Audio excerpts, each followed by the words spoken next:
Wednesday night's announcement of a new People's National Party shadow cabinet brought noticeable changes. Among those changes was the removal of South St. Catherine Member of Parliament Fitz Jackson, who shadowed the national security portfolio. He has been replaced by Peter Bunting, who is to be appointed Senator and Leader of Opposition Business in the Upper House. Another change was the appointment of Donna Scott Motley, who was previously the Leader of Opposition Business in the Senate. She is now Bunting's deputy. She will also serve as the spokesperson on justice and gender affairs. Party President Mark Golding will be spokesman on defense and has appointed Julian Robinson Shadow Minister on Finance, Planning and the Public Service. Trade unionist Lambert Brown will continue to have responsibility for the public service. Lisa Hanna, who was defeated by Golding in the PNP presidential runoff, retains the role of shadow spokesman on foreign affairs. East Kingston Member of Parliament and recently appointed PNP Chairman Philip Paulwell keeps the shadow portfolio on mining and energy. He has been relieved of his previous post as Leader of Opposition Business in the Lower House. That role has been passed to Anthony Hilton. He is also the spokesman on industry, investment and global logistics.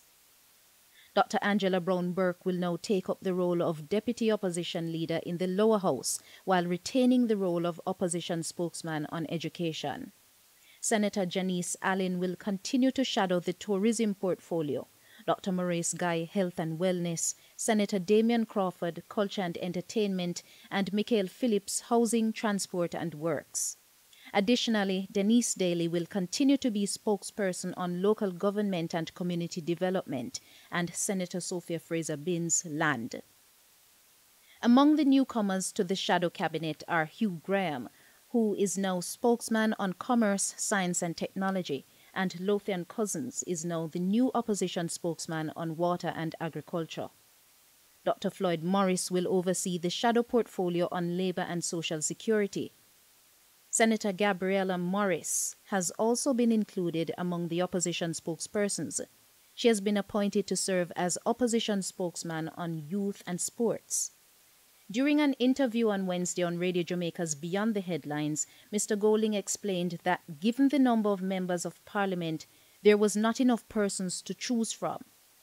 Additionally, he noted that there were indications from some MPs that they were not interested in being a part of the shadow cabinet. We have worked out what we're doing, and just subject to one particular person who I'm trying to touch base with and I haven't been able to speak to because they're not in the island and it's not easy to reach them. But, I'm hoping by tomorrow we'll be able to issue a release around it.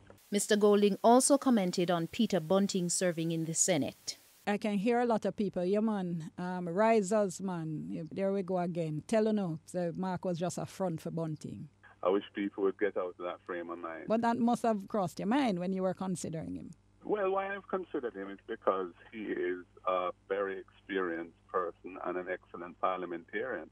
And, I think anybody who is honest and objective about that would recognize what he brings to the table in parliamentary debates.